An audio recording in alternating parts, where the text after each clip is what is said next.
Well, thousands of JCPS students are now heading home. The last dismissal time was 4:20 this afternoon for many. And that's where the trouble began, as you know, last year, the late drop-off of an elementary school student. Hello, everybody. Thank you for joining us. I'm Doug Proffitt. And I'm Connie Leonard. JCPS made drastic changes to its transportation plan after the first day meltdown last year. And they cut transportation services to all magnet and traditional schools, except certain high schools. And right now, only Central and Western high school students have bus routes. They've also paved the way for TARP drivers to start driving for the district. 70 drivers will be added to the system, but it's going to be within the next few weeks. But the headline of this day is turning out to be those carpool lines. They are wrapping around some schools and clogging traffic in some local neighborhoods. We have team coverage for you right here at 5. Our reporters are covering the car rider lines, the bus drop-off times this afternoon, and reaction from the school district leadership. Actually, the JCPS board chairman will be with us in a moment, but he has been caught in one of those carpool lines for 2 hours. That's coming right up, Connie. Yeah, true story. The new plan cut buses to magnet and traditional schools, and it means more parents driving their kids. This is the view from Audubon Elementary School, and you can see cars lined up down the block. This was even past the start of the first bell. Let's join Taylor Woods. She is live at Engelhard Elementary right now, picking up the story with the late afternoon ride home. Taylor? Well, Doug and Connie, parents in the car rider line at Engelhard Elementary tell me they've had a pretty smooth process this morning and this afternoon. Now, if you take a look behind, there is no longer a car rider line, but we have been seeing some parents come and go and pick up their child with no problems.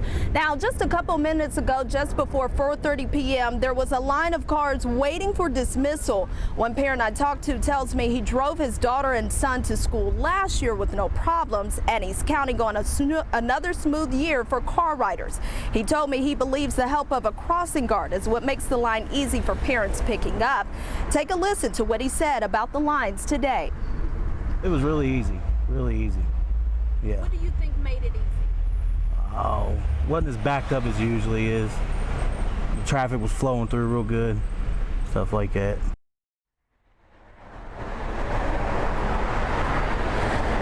And so far, Engelhard Elementary is one of the schools that have had an easy pickup and drop-off that we've seen so far. Now, we'll be going around to other JCPS schools to monitor how the car rider line is going. Reporting live in Louisville, Taylor Woods, WHAS 11 on your side. Taylor, thank you. Now, many families were concerned about delays that the bus drivers and the routes might experience, especially after last year. But this morning, our reporters asked parents at multiple bus stations from Fairdale to the Upper Highlands how it was going. A lot of anxiety and concern on the line today. And that's where we pick up the story as we're now tracking that ride home. WHAS 11's Travis Breeze is in eastern Jefferson County, where he's been at a bus stop and has been waiting for the bus to arrive. So, Travis, did they make it on time? What are you seeing out there? Doug, right now we are just about on the Shelby County, Jefferson County line. We're by the Long Run golf course here. We're with a dad here, David, who's waiting for his 2 daughters to be picked up, or excuse me, to be dropped off after they spent their first day at Bowen Elementary School. Their bus was supposed to be here 5 minutes ago at 4:58, and David said he was tracking the Edgelog app on his phone, and he thinks that his daughters are about 20 to 25 minutes away still. So we are going to be here waiting for them to see what they look like when they get off. Obviously, last year, a lot of those kids who were getting off those buses late in the evening, some of them very emotional, their parents extremely emotional. So 20 to 25 minutes, we'll see if that happens, but that would still, of course, be quite an improvement from what a lot of parents went through last year.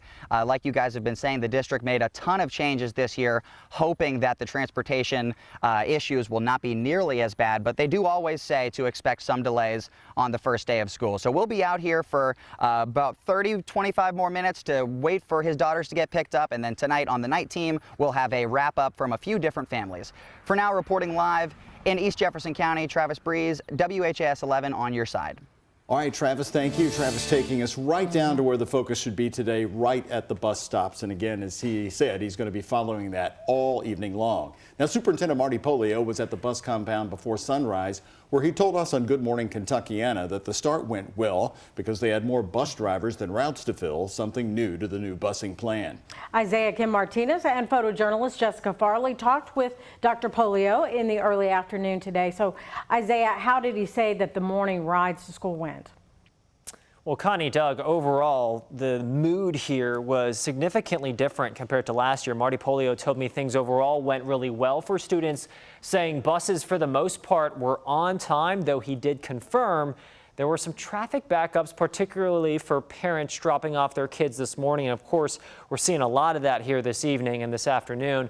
Take a look here. Some of our video of the car line this morning outside Audubon Traditional Elementary. They, like several schools that had bus transportation cut, are seeing more cars.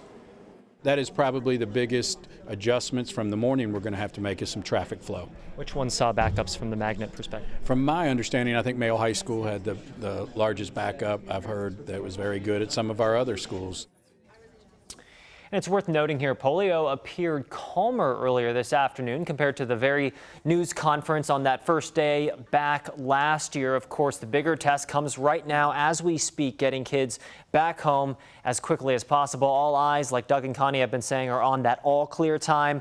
Last year, of course, was just before 10 p.m. Doug, Connie. Thank you very much for that update. And now, just before 3 this afternoon, take a look, folks. This is from our WHAS11 drone video flying over the long carpool line at No Middle School. Of course, No sits right next to Manual High School near downtown. The line is wrapped around the place and moving slowly. Dismissal time for No Middle is 3:20 and was 3:20 this afternoon. As we said, the carpool line is turning out to be the big story on this first day of school. And the chairman of the school board for JCPS, Dr. Corey Shull, he's also been following this bus ride closely, that's for sure. He arrives to WHAS11 after sitting in a long car rider line of his own. You told me on the phone moments ago, how long did you wait in your own daughter's line? Well, my daughter's school dismissed at 3:20, and so I thought that I was sort of beating the rush by arriving at 2:50, and she got in my vehicle right at 4:44. So wow. About 2 hours. So yeah, it was a pretty extensive wait, but what I noticed is the school-based personnel really taking great care of students. They were taking every child by the hand, giving special attention to kindergartners and first graders, making sure that they all got into the right vehicle and that everyone was safe. So I didn't mind the extra wait time because I knew that our staff was taking very, very good care of our students. Being on the board, of course, you're much calmer than most parents, maybe. Possibly. How were they taking it out there today? Most people had positive attitudes. I'm sure that people were exhausted from the wait. Many of those people, so I was not at the front of the line. So let me admit that I was, you know, when I pulled up to the school at 2:50, I was on the street in front of the school, and that's where I waited for quite some time. And so there were a lot of parents already ahead of me waiting on their students. So Dr. Shull, we've had the dismissal times today, 2:20, 3:20, and 4:20. You're tied into the school board and the school system as well about how the ride is going home. Give us the latest update. Are they going to avoid the 10 p.m. drop-off this year? I have total confidence that we will avoid being any later than 7:30. So everything is running not perfectly, but pretty smoothly considering all of the changes that have been made. Well, you saw that. You saw the video we just showed from No Middle School. What runs through your mind? You yourself were sitting in a carpool line for 2 hours. Right. Well, every first day of school, you have longer car rider lines.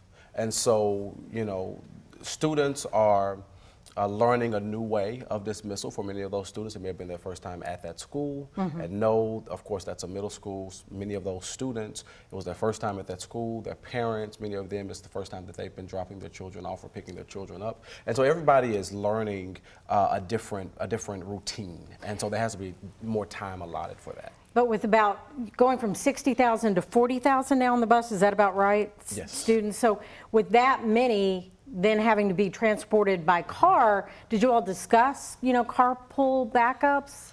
We have discussed a lot of things. Carpool backups, of course, come with other legalities. There have to be certain insurances in place and other stop gaps to ensure the safety of our students. And so that wasn't something that the district took on.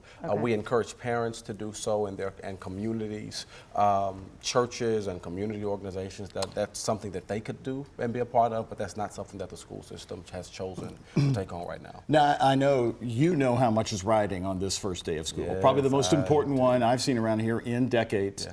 You've been in contact with them, JCPS, since the beginning. How, at this moment here, it's 10 after 5, are you grading this back to school that is so important?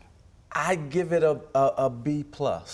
I think with all of the challenges that we faced, with all of the adjustments that we've had to make, with having to reduce at least 15,000 students from buses, having to find various ways to include the community in these new strategies. I think that we've been up against a lot, and Dr. Polio and his team, they've done an exceptional job at meeting the challenges, and today I think is a win. It's a win not only for JCPS, but for Louisville as a whole. Okay, we still have to wait. See I was if going to say, the day's not over yet. Will they hit 7:30? Well, I hope so.